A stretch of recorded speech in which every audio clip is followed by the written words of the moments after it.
લોટિયા ગામના તળાવમાં સાફ સફાઈના અભાવે બાવળોનું સામ્રાજ્ય, તંત્ર સામે ગ્રામજનોનો રોષ. Story report by Shri V K. Dabhani. મારું નામ ઠાકોર વસ્તાજી સગ્રામજી. હું લોટિયા ગામે રહું છું. અમારું આખું લોટિયા ગામ ખેતી અને પશુપાલનના ધંધા સાથે સંકળાયેલું છે. તો અમારું આ લોટિયા આખા ગામનું તળાવ છે. આ તળાવનું નામ ભાભર તળાવ છે. આ તળાવનો વિસ્તાર આશરે 70 વીઘા જેટલો છે. તો અમારા લોટિયા ગામ તરફથી અને લોટિયા ગ્રામજનો તરફથી આ તળાવ માટે અમે અનેક વખત રજૂઆત કરેલ છે. અમારું આ તળાવ આઝાદીના અમૃત મહોત્સવ અંતર્ગત યોજનામાં સમાવેશ કરી માનનીય વડાપ્રધાન શ્રી નરેન્દ્ર મોદી સાહેબે મંજૂર પણ કરેલો છે.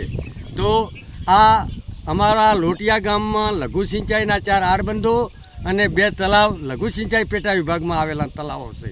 તો લઘુ સિંચાઈમાં પણ અમે પત્ર વ્યવહાર કરી વારંવાર આજે પણ માગણી સતત ચાલુ છે.